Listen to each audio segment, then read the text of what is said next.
அனைவருக்கும் வணக்கம்.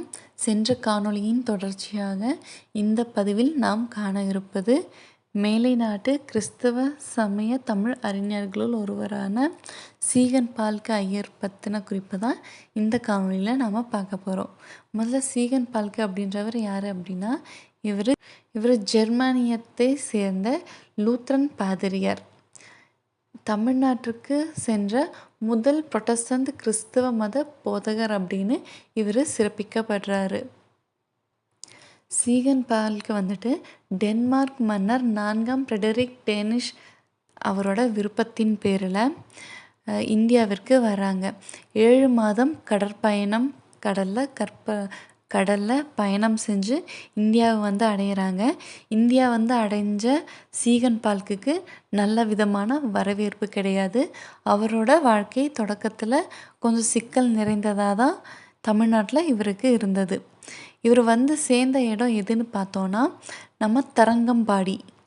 சீகன் பால்கே தனக்கான சரியான வரவேற்பு இல்லைனாலும் இங்கே வந்ததுமே தன்னோட அருட்பணியை தொடங்க ஆரம்பித்தார். அதுக்கு தன்னை சுற்றி இருக்கிறவங்களோட மொழியை கற்றுக்க முடிவு பண்ணார். அப்படி தன்னை சுற்றி இருந்த போர்ச்சுகீசியரோட மொழியையும் தமிழ் மொழியையும் கற்றுக்கிட்டாரு. இவர் அங்கே இருந்த ஒரு முதிய புலவரிடம் தமிழ் படித்தார். இவர் எப்படி தமிழ் படித்தாருன்னா, சில வார்த்தைகளை மனப்பாடம் பண்ணி வச்சுட்டு கடற்கரையில் இருக்கிற மணலில் விரலால் எழுதி தமிழ் எழுத்துக்களை பழகியிருக்காரு.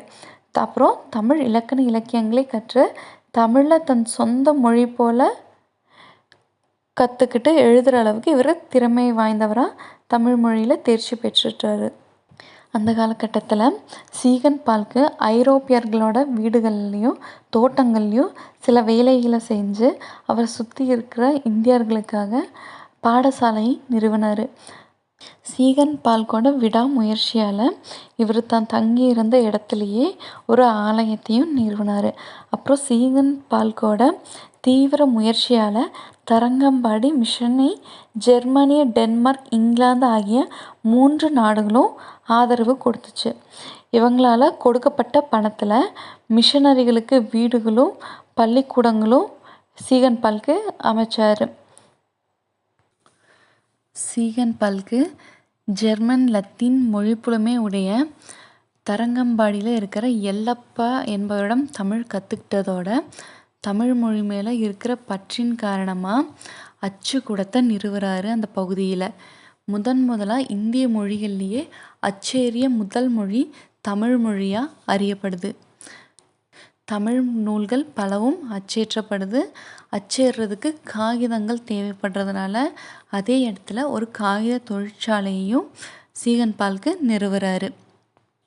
சீகன் பால்கேவோட மிகப்பெரிய பணி என்ன அப்படின்னா, பைபிளை முதல்ல தமிழில் மொழிபெயர்த்தவர். இது ஒரு பெரிய சிறப்பாக கருதப்படுது. அதை தொடர்ந்து அகராதி பணிகள் செஞ்சுருக்காரு. இவர் தமிழ் லத்தீன் அகராதி, தமிழ் லத்தீன் ஒப்பிலக்கியம் அப்படின்னு 2 அகராதி நூல்களை எழுதியிருக்காரு. அதை தொடர்ந்து இவரோட பதிப்பு பணி அதிகப்படியான தொண்டுகளை செஞ்சுருக்குது. இது என்னன்னு பார்த்தோன்னா, தரங்கம்பாடியில் அச்சுக்கூடத்தையும் அதுக்குரிய காகித தொழிற்சாலையும் நிறுவி சமய பரப்புதலோடு தமிழ் நூல்களையும் முதல் அச்சில் ஏற்றி தமிழ் தொண்டு புரிந்தது. இப்படி தமிழ் மேலே தீரா பற்றோடு இருந்த சீகன் பால்கே ஐரோப்பியா செல்லணும் அப்படின்ற ஒரு கட்டாயம் வந்தப்போ தமிழ் மறக்காமல் இருக்கிறதுக்காக தன்னோட மலையப்பர் என்பவரை உடன் அழைத்து சென்றதாக ஒரு குறிப்பு காணப்படுது. இதோட மொழிபெயர்ப்பு பணியோட சீகன் பால்கே சில நூல்களையும் எழுதியிருக்காரு. அது என்னன்னு பார்த்தோன்னா, தென் இந்தியாவின் மத கொள்கைகள், பழக்க வழக்கங்கள், ஆசாரங்கள், இலக்கியங்கள், பாடல்கள் ஆகியவற்றை ஜெர்மன் மொழியில் மொழிபெயர்ப்பு செஞ்சுருக்காரு.